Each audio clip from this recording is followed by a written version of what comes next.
네, 안녕하세요. 사학과, 경영학과, 경제학과 오픈 캠퍼스 프로그램에 오신 여러분 환영합니다. 저희는 오늘 누가 돈방석에 앉을 것인가 역사 속 투자 기회를 주제로 오픈 캠퍼스 전공 체험을 시작해 보도록 하겠습니다. 네, 쌍팔년도 대한민국은 이른바 호황의 시대로 불릴 정도로 경제적으로 굉장히 성장하는 모습을 보였는데요. 이러한 호황의 시대에 여러분은 어떤 투자의 기회를 잡을 수 있을까요? 저희는 투자하라 1988을 주제로 전공체험 시작해 보도록 하겠습니다. 그러면 먼저 1980년대 후반 대한민국 경제 상황은 어떠했는지 배경 설명부터 좀 들어가야 할 것 같은데요. 사학 전공 멘토인 제가 그 역사적 배경을 설명해 드리도록 하겠습니다. 1986년부터 88년까지 한국 경제는 저유가, 저금리, 저환율의 3저 호황으로 연 12%가 넘는 고도성장을 이루어냈습니다.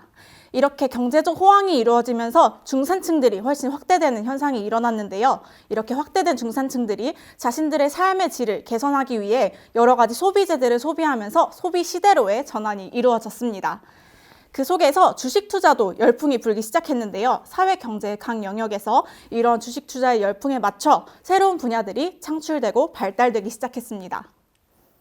여러분들 응답하라 1988 드라마 많이들 보셨을 것 같은데요. 그 드라마에 나왔던 것처럼 이렇게 80년대 후반에는 대형 가전제품, 텔레비전, 자동차 등이 갑자기 판매가 급속히 증가하면서 여러 가지 삶의 패턴들이 변화하기 시작했습니다. 이렇게 소비 현황들이 달라지면서 소비의 팽창에 따라 한국 사회의 생활 양식이 다양화되기 시작했습니다. 이렇게 소비가 늘어나면서 주식 투자에도 호황이 일기 시작했는데요. 종합주가지수는 1985년에서 1989년까지 4년 사이에 무려 7배나 상승하는 모습을 보였습니다. 그리고 국민의 무려 50% 가까이, 그러니까 절반 가까이가 주식 투자를 하던 시기로 변화가 이루어졌고요. 이렇게 주식 투자에 호황이 불면서 많은 사람들이 주식에 뛰어들기 시작하는 시대가 되었는데, 여러분이 만약 이 주식 투자에 열풍이 부는 호황의 시대에 살던 사람이었다면 어떤 투자 전략을 짜서 투자의 신화를 써보셨을 것 같은가요? 우리는 오늘 이 상황에 감정이입을 해보아서 여러분이 만약 이 시대 투자자라면 어떤 투자 전략을 짤 것 같은지 생각해보고 체험해보는 시간을 가지도록 하겠습니다. 네, 그럼 이제 본격적으로 우리가 모의 투자를 진행해 보기 전에 어떤 상황에서 어떤 주식의 주가가 움직이고 그리고 어떤 종목이 호황이고 불황인지에 대해서 감을 잡는 시간을 가져보도록 하겠습니다. 저희가 어떤 상황을 예시로 가져왔을까요? 네, 우리에게 너무 익숙한 코로나 시대에는 어떤 기업의 주가가 상승하고 어떤 기업의 주가가 하락했는지에 대해서 알아보도록 하겠습니다. 여기에서 우리 멘토들의 의견을 들어보고 싶은데요. 어떤 기업의 주가가 올라갔을까요? 우리 선영 멘토? 코로나 때문에 아무래도 좀 외출이 자제가 되다 보니까 저 같은 경우는 집에서 그 넷플릭 땡이나 아니면 디즈니 풀 땡 뭐 이런 OTT 프로그램 되게 많이 봤었는데 제 생각에는 이런 OTT 관련한 기업들이 조금 호황이고 좀 더 주가가 상승하지 않았을까 하는 생각이 좀 듭니다. 네, 맞습니다. 그러면 어떤 기업의 주가가 하락했는지는 우리 인경 멘토가 한번 얘기해 주실 수 있을까요? 제 생각에는 아무래도 사람들이 집에만 있는 시간이 늘어나다 보니까 여행을 가기 힘들어졌을 것 같아서 여행 산업이 좀 떨어지지 않았을까 싶은 생각이 듭니다. 네, 역시 우리 멘토들은 잘 예측을 해주셨는데요. 우리 결과를 한번 같이 볼까요? 네, 실제로 여러분들이 많이 아는 아마존이나 애플, 넷플릭스, 구글 같은 빅테크 기업들의 주가가 굉장히 많이 올랐고요. 그리고 우리 인경 멘토가 얘기해 주셨던 것처럼 여행 관련된 산업들, 관광 관련된 산업들의 주가가 굉장히 떨어졌습니다. 그래서 앞에 예시로 가져온 기업이 코리안 에어, 그리고 더 신라 같은 이런 숙박 관련된 기업들의 주가도 굉장히 많이 떨어졌고요. 하나투어 같은 여행업을 주로 하는 기업들의 주가도 많이 떨어졌습니다. 실제로 제가 그래프를 하나 가져왔는데요. 네, 앞에 그래프를 보시면 제일 위에 있는 그래프가 굉장히 상승폭이 크죠. 저 그래프가 밑에 보시면 페이스북, 아마존, 애플, 마이크로소프트, 구글 같은 전 세계적으로 글로벌 빅테크 기업들의 주가가 굉장히 많이 오른 것을 확인하실 수가 있고요. 그 밑에 보시면 오히려 마이너스를 기록할 정도로 나머지 496개 기업, S&P 500 지수는 그냥 상승폭을 유지하고는 있지만 상대적으로 덜 올랐다라는 것을 확인하실 수가 있습니다. 그래서 우리 멘토들이 얘기해줬던 것처럼 본인의 경험에 기반해서 나라면 어떤 기업의 주식을 살 것인지를 여러분들이 고민해 보시면 앞으로 모의 투자 우리가 할 그런 게임에서 좋은 수익을 얻을 수 있지 않으실까 그렇게 생각을 합니다. 그럼 여러분들이 이제 실제로 모의 투자를 진행하시는 겁니다. 여러분들이 앞에 종이를 두시고 초기 자본금이 30만 원입니다. 이 30만 원을 어디로 분배해서 잘 투자할지를 고민해 주시면 되는 건데요. 여러분들이 투자할 수 있는 그런 분야가 5가지로 한정이 되어 있습니다. 어떤 것이 있는지 볼까요? 네. 첫 번째는 건설업입니다. 건설업 관련된 주식의 1주당 가격은 3만 원입니다. 그리고 두 번째 분야는 자동차 산업인데요. 자동차 산업의 주가는 2.3만 원, 즉 2만 3천 원이겠죠. 여러분들이 잘 생각을 하셔서 계산하셔서 그렇게 진행하시면 될 것 같고요. 세 번째 분야는 여행업입니다. 여행업은 1주당 가격이 1.5만 원, 즉 15,000원입니다. 네 번째 분야는 스포츠 분야인데요. 스포츠 분야의 주가는 10,000원입니다. 마지막으로 대체 에너지 분야는 1주당 0.7만 원, 즉 7,000원이라고 이해를 해주시면 될 것 같습니다. 네, 그럼 본격적으로 우리 투자 진행해 보도록 할까요? 네, 이제 종목별 주가까지 알아봤는데 이제 본격적으로 저희가 기사를 5개를 보여드릴 예정이에요. 이 5개 기사별로 이 주가에 맞춰서 어떻게 자신이 초기 자본금을 가지고 투자를 할지를 진행을 해주시면 됩니다. 그럼 첫 번째 기사부터 이제 같이 볼게요. 제목은 자동차도 개성 중시, 점차 패션화, 국내 보급 확대로 생활에 큰 변화라는 제목을 가지고 있는데요. 제가 한번 읽어보도록 하겠습니다. 87년 기준 우리나라의 자동차 생산은 약 96만 대로 현대자동차가 69년부터 86년 1월까지 무려 17년 동안 총 생산한 100만 대 규모를 불과 1년 동안에 생산해낼 정도로 발전을 했습니다. 우리나라는 세계 자동차 교육에서 차지하는 비용의 4%에 불과할 만큼 더 뻗어나갈 수 있는 잠재력이 크고 전후방 산업의 연관 효과와 고용 효과가 큰 상황인데요. 이제까지 과시욕에 의한 중형차 선호 현상에서 벗어나 개성을 중시하는 차종 선택이 주류를 이루게 되고 외국차의 수입의 영향과 수요층의 세분화로 자동차 산업도 패션화 경향이 두드러질 것으로 보인다는 내용입니다. 실제로 국내 자동차 보유 가구 수가 급격하게 늘어나는 추세로 교통 혼잡에 따른 기반 시설의 확충이 기대된다라는 내용의 기사인데요. 이 기사를 보고 각자 이제 여러분들도 어떻게 투자를 할지를 고민을 해보시면 좋을 것 같아요. 일단 이제 기사를 보고 저희 멘토들끼리 힌트를 좀 드리고 어떻게 생각하는지를 한번 논의를 해보면 제가 1번 기사를 읽었으니까 1번 같은 경우에는 보시다시피 자동차에 대한 내용이 굉장히 많이 등장을 했잖아요. 그래서 제 생각에도 이런 자동차의 수요 확대 그리고 자동차의 생산에 대한 잠재력 확대 이런 내용을 기반으로 해서 자동차에 대해서 좀 주가의 변동이 있지 않을까, 주가의 약간 상승폭이 좀 있지 않을까 이런 생각을 조금 했습니다. 그러면 두 번째 기사는 제가 다른 멘토분께 한번 여쭤볼게요. 네, 이번 기사는 정윤 멘토가 한번 읽고 어떻게 생각하는지 좀 말씀해 주시겠어요? 네, 이번 기사의 헤드라인을 우리 같이 보도록 하겠습니다. 이번 기사의 헤드라인은 평균 땅값 상승률이 4년 사이 최고다. 7개 지구 주택 재개발에 주택 공급이 늘어나고 있다라는 헤드라인인데요. 그 기사의 내용도 제가 한번 천천히 읽어보도록 하겠습니다. 전국적으로 특히 작년 가을 이후 부동산 경기 화랑에 투기 열풍까지 겹쳐 땅값이 크게 올랐다. 수도권, 중부권을 비롯한 전남 북 지역의 땅값이 상반기에는 비교적 안정세를 보여왔으나 각종 대규모 개발 사업 계획으로 10월 이후 높은 상승률을 보였다. 땅값 상승에 신흥 부자들이 많아질 것으로 예상된다. 내년 중 서울 지역에서는 서대문구 연희동산 2에 65, 연회 1지구 등 7개 불량주택 재개발 지구가 서울시의 사업 시행 인가를 받아 모두 6,639 가구의 아파트 건설에 들어간다라는 내용입니다. 여기에서도 여러분들이 생각하기 좀 어려우실 수 있으니까 힌트를 좀 드려보도록 할게요. 일단은 재개발이 된다고 합니다. 재개발이 된다고 하면 건설이 많이 이루어지겠죠. 그러면 그 건설이 많이 이루어질 때 영향을 받는 분야가 어딘지를 생각해 보시면 좋을 것 같습니다. 네. 3번 기사 제가 읽어보도록 하겠습니다. 3번 기사 헤드라인은 서울 올림픽의 영광, 대통령 국정연설로 기대감 더욱 높아져 라는 내용인데요. 내용을 살펴보겠습니다. 제24회 서울올림픽의 성공적 개최에 대한 내외의 긍정적 평가와 대통령의 국회 국정연설에 따른 기대감으로 전체적인 호황 분위기가 이어지고 있다. 올림픽이 막을 내리면서 출국하는 올림픽 가족들로 김포공항이 개항 이래 최대의 혼잡을 빚고 있다. 특히 대통령 국정연설에서 나타난 대북 관계 개선 및 공산권과의 교역 확대와 자본 자유화에 대한 기대감이 주를 이루었다라는 내용입니다.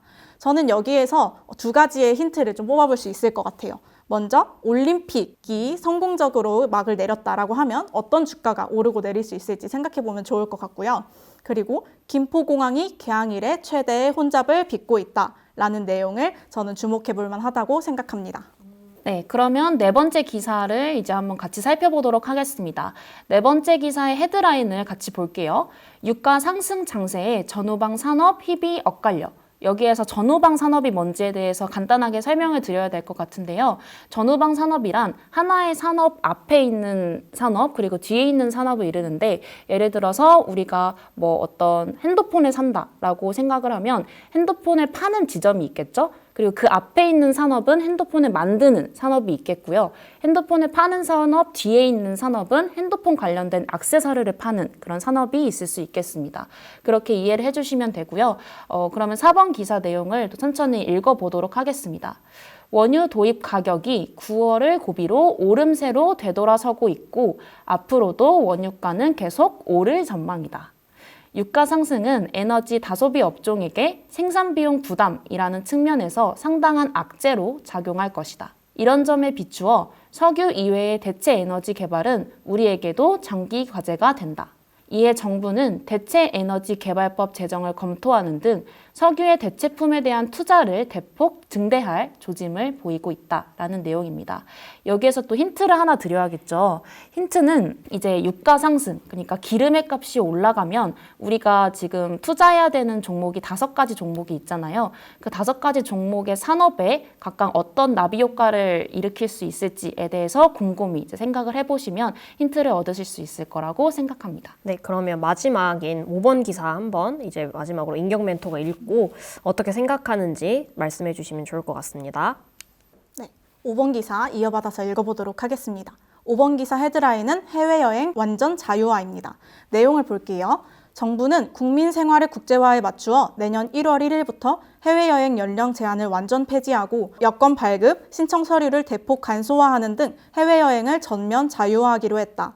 정부의 한 당국자는 이날 국무회의 의결을 거쳐 시행되는 이번 조치와 관련 정부의 개방 의지에 따라 국민들의 해외여행 기회가 확대된 데다 국력 신장 등으로 국민들의 해외여행 자유화 여건이 성숙되었기 때문에 이 같은 조치를 취하게 되었다고 밝혔다라는 내용입니다.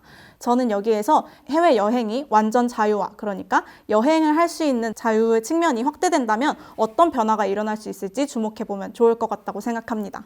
네, 그러면 이제 모든 기사를 다 읽었으니까 다음 순서는 이제 팀별 투자 이유 발표인데, 이걸 보시는 여러분들은 이제 팀으로 같이 묶어서 게임을 진행을 해보는 친구도 있을 거고, 그리고 혼자 진행해보는 친구도 있을 것 같아요. 모든 친구들이 한번 앞에 있는 기사 내용을 잘 읽고 어떤 종목에 어떻게 투자를 할지를 한번 잘 생각을 하고 그에 대해서 왜 이렇게 투자를 했는지에 대한 이유를 생각을 해보면 좋을 것 같습니다.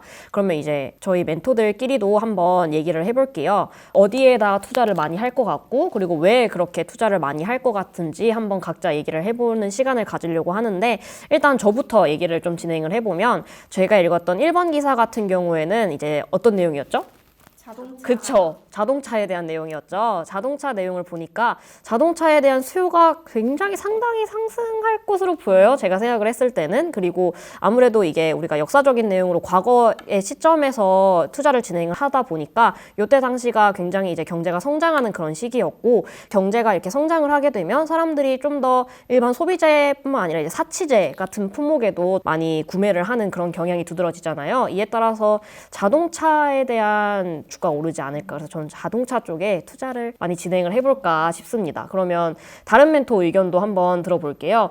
이제 인격 멘토. 제 인격 멘토는 어떤 종목에 투자를 가장 좀 많이 할 것 같고, 그 다음에 왜 그렇게 투자를 할지 이유를 한번 말씀을 부탁드릴게요. 저는 리스크를 크게 감수하려고 하는 편이 아니기 때문에 좀 안정적으로 분산 투자를 하려고 할 것 같은데, 그 중에서도 여행에 제일 많이 투자를 할 것 같아요. 제가 지금까지 기사 5개 쭉 봤을 때 여행이 떨어질 것 같다는 예감이 드는 기사는 하나도 없었거든요. 그래서 여행이 엄청 크게 뛸 것 같다는 느낌은 아니지만 소소하게 계속 오름세를 보이지 않을까 싶어서 저는 여행에 제일 많이 투자를 할 것 같습니다. 저와 달리, 몰빵하는 저와 달리 안정적인 분산 투자를 말씀해 주셨습니다. 그러면 이제 정윤 멘토는 어떻게 투자를 할지 계획을 한번 말씀해 주세요. 제가 생각했을 때는 저도 어디 한 곳에다가 몰빵하는 그런 성격은 아니고 안정적인 투자를 계속하는 그런 성격이기 때문에 나비 효과에 대해서 좀 많이 생각을 해봤어요. 나비 효과 같은 경우는 하나의 산업에 크게 영향을 주는데 거기에 파생된 효과를 나비 효과라고 하잖아요. 그래서 저는 건설업에 투자를 좀 많이 진행을 하고 싶습니다. 왜냐하면 건설업 같은 경우에는 일단 결정적으로 재개발이 많이 된다고 했으니까 건설이 굉장히 많이 일어날 것이고 거기에 따라서 주가가 상승하는 것도 생각해 볼 수 있지만 이제 뭐 여행이 많이 된다고 하면 여행 관련된 주가가 많이 오를 수 있겠지만 관련된 콘도가 건설이 된다거나 아니면 뭐 사람들이 좋아하는 어떤 카페가 많이 건설이 된다거나 이런 식으로 이제 건설 쪽에 나비 효과가 좀 많이 크지 않을까라고 생각을 해서 건설업의 주가가 좀 많이 오르지 않을까라는 생각에 건설업에 가장 많은 저의 돈을 투자하고 싶습니다. 네. 좋은 의견 다들 감사합니다. 네, 그러면 이제 저희가 하나하나 누르면서 기사들이 실현이 될 거예요. 이런 기사들이 실제로 실현이 되면서 종목들이 어떻게 주가 변동이 있었는지에 대해서 한번 진행을 해보도록 하겠습니다. 결과 공개 시간입니다. 첫 번째 기사에 대한 내용은 자동차에 대한 수요가 올라가고 또 자동차 생산에 대한 잠재력이 커질 것으로 예상된다라는 내용의 기사였는데요. 이제 그러면 저희 두구두구 이 기사가 실현이 됐을 때 어떻게 종목에 대해서 변화가 있었는지 어떤 주가 변동이 있었는지 한번 알아볼까요? 네. 두구두구 해주시죠. 두구두구. 결과는 자, 자동차 20% 상승, 그 다음에 신재생에너지 10% 하락, 건설업 10% 상승의 결과를 가져왔습니다. 네, 그러면 이 결과가 왜 발생했는지 이유를 알아야겠죠? 그러면 제가 그 이유를 설명해 드리도록 하겠습니다. 앞서 우리가 봤던 기사가 자동차 산업이 성장하고 있다는 내용이었는데요. 그러다 보니까 자연스럽게 자동차가 20%로 크게 상승하는 모습을 보였습니다. 그리고 자동차에 제일 많이 들어가는 에너지가 뭐죠? 바로 석유겠죠. 그래서 석유가 소비가 늘어나다 보니까 그것을 대체할 수 있는 신재생 에너지, 그러니까 대체 에너지의 수요는 줄어들게 됩니다. 그래서 대체 에너지 부분은 10% 하락하는 모습을 보였고요. 그리고 여러분이 자동차를 얻게 되면 원래 집 주변에만 다니다가 더 많은 곳으로 이동을 할 수 있게 되겠죠. 그러다 보니까 사람들의 이동거리가 늘어나고 그 늘어난 이동거리에서 즐길 수 있는 레저 산업들 같은 것들이 성장을 해야 되다 보니까 그런 것들을 감당할 수 있는 건물들이 많이 지어지게 됩니다. 이에 따라서 건설업이 10% 상승하는 모습을 보였다고 할 수 있습니다. 이 결과를 여러분들이 투자에 반영을 시켜서 내가 얼만큼 돈을 벌고 있는지, 얼만큼 수익을 내고 있는지를 잘 계산을 해보시면 좋을 것 같아요. 네, 그러면 이제 다음 기사 한번 보도록 하겠습니다. 두 번째 기사 헤드라인이 뭐였죠? 이제 평균 땅값 상승률이 4년 사이 최고, 그 다음에 7개 지구 구주택 재개발에 주택 공급이 늘어난다에 대한 이제 기사 내용이었죠. 여러분 앞에서 기사를 읽어봤는데 이 기사에 따라서 그러면 어떻게 종목별로 변동이 있었을지 함께 알아보도록 하겠습니다. 두구두구 결과는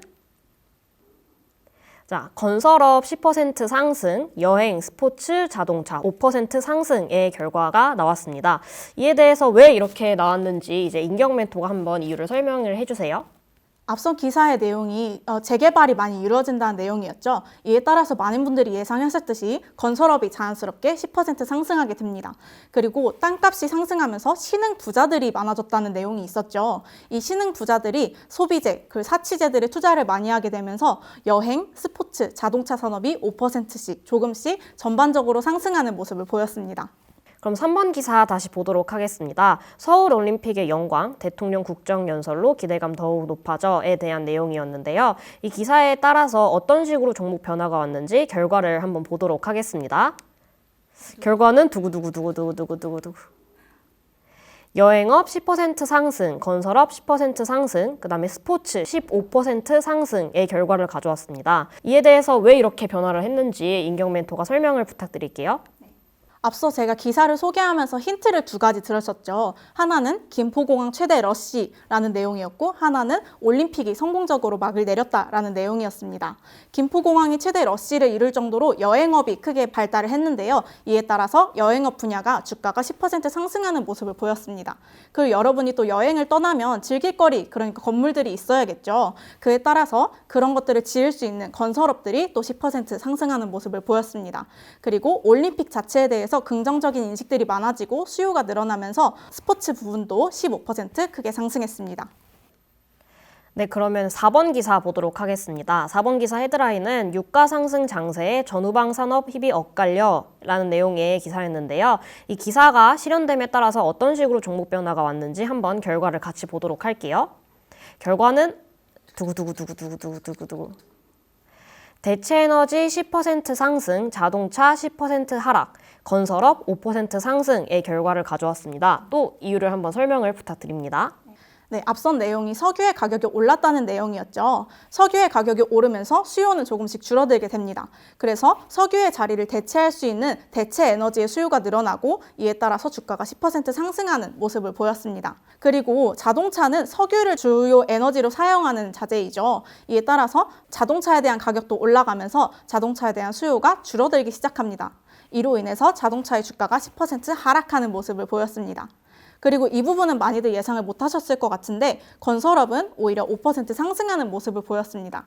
건설에 주요 투자되는 자재인 시멘트가 여러분들이 예상하신 것과는 다르게 석유를 사용하지 않는 대체 에너지들을 활용하는 자재이기 때문에 건설에 들어가는 자재의 가격이 하락하면서 건설업 부분은 성황을 이뤘다고 할 수 있습니다. 이에 따라서 5% 상승하는 약간의 상승세를 보였습니다. 네, 그러면 이제 마지막 기사 한번 보도록 하겠습니다. 마지막 기사에 대한 내용은 해외여행 완전 자유화에 대한 내용이었죠. 이 기사가 이제 실현이 될 때 어떤 식으로 종목들이 변화를 할지에 대해서 결과를 알아보도록 하겠습니다. 결과는 두구두구두구두구두구두구 자, 여행업 10% 상승, 그 다음에 건설업 5% 상승의 결과를 가져왔습니다. 이거는 왜 이렇게 나온 거죠, 임경 멘토? 네, 이번에도 제가 설명을 해드리도록 하겠습니다. 앞서 봤던 내용들이랑 약간 비슷한 느낌이 있어서 많은 분들이 이제 예측을 하셨을 것 같은데 여행이 전면 자유화되면서 여행업이 자연스럽게 10% 상승하는 모습을 보였습니다. 그리고 앞서 설명드렸듯이 사람들이 여행을 많이 가게 되면 그 여행을 가서 즐길 수 있는 거리들이 많이 지어져야겠죠. 이에 따라서 건설업이 자연스럽게 5% 상승하는 모습을 보였다고 할 수 있겠습니다. 네, 이제 앞서 기사들이 실현이 되면서 어떤 식으로 종목들이 변화하는지를 각자 봤는데 이제 여러분들이 초기 자본금을 가지고 투자한 금액에 대해서 어떻게 수익을 냈는지, 얼마 냈는지를 각자 잘 계산을 해보면서 내가 주식 투자 좀 소질이 있는데 내가 좀 수익을 많이 냈는데 이런 거를 한번 각자 잘 계산을 해보면서 수익을 알아보시면 좋을 것 같습니다. 그러면 이제 저희가 수익 공개가 끝났으니 프로그램을 마치면서 정윤 멘토가 이에 대한 내용을 한번 진행을 해주세요. 네, 여러분들이 오늘 이제 어떤 분야의 주가가 어떻게 올랐는지 혹은 하락했는지를 예상을 해보셨을 텐데 자기가 생각했던 거랑 굉장히 다른 결과가 나왔을 수도 있고 본인이 생각한 대로 결과가 나왔을 수도 있습니다. 하지만 주가라는 것은 사람들의 어떤 합리적인 기대만을 반영하지는 않거든요. 실제로 그 시대에서 어떤 것이 유행했는지 혹은 그 시대 사람들이 어떤 식으로 생각하는지에 따라서 비합리적으로 이동을 할 수가 있습니다. 그래서 여러분들이 앞으로 투자를 하실 때 본인의 합리적인 기대만을 믿고 가는 것이 아니라 그 시대상을 잘 이해를 하고 그 시대의 사람들이 어떻게 생각을 하는지 어떤 유행을 지금 타고 있는지에 대한 예상도 충분히 하시면 주가 관련돼서 수익률이 많이 높아지지 않을까라는 생각을 하게 됩니다. 오늘 저희가 이렇게 사학, 경영학, 경제학 관련된 프로그램을 진행을 했는데요. 각각의 학문에 어떤 연관이 있는지 간단하게 이제 설명을 드리면 사학 같은 경우에는 저희가 1980년대 후반을 지정을 해서 투자를 했었죠. 이렇게 여러분들이 시대상을 잘 이해하고 투자하는 것이 중요하다. 그리고 그 기회를 잡는 것이 굉장히 중요하다라는 점을 말씀드리고 싶었고요. 그리고 경영학 같은 경우에는 이제 주가의 흐름을 예상하는 그런 능력을 기를 수 있었다라고 생각을 하고 경제학 같은 경우에는 주가에는 거시경제 경제에 관련된 그런 지표들이 많이 반영이 되잖아요. 실제로 한 나라의 성장률이 낮아지면 거기에 관련된 그 안에 있는 기업들의 주가가 달라지기도 하고요. 이런 식으로 거시 경제의 어떤 임팩트가 주가에 어떻게 반영되는지를 저희가 같이 살펴봤습니다. 그래서 여러분들이 이제 뉴스를 많이 읽으시고 그리고 관련된 책자도 많이 보시고 한다면 관련된 능력들이 더 많이 키우실 수 있지 않을까라는 생각을 합니다. 네, 그럼 이제 마무리 해볼까요? 그럼 지금까지 이제 저희가 같이 오픈 캠퍼스 진행을 한번 해보았는데요. 수익을 많이 낸 이제 학생분들에게는 저희가 축하의 말씀을 드리고 이번 전공 체험이 여러분들의 이제 앞으로의 진로와 전공 선택에 많이 도움이 되셨으면 좋겠습니다. 지금까지 오픈 캠퍼스 진행을 맡은 경영학 전공 김선영 멘토, 사학 전공 강인경 멘토. 경제학 전공 김정윤 멘토였습니다. 감사합니다. 감사합니다.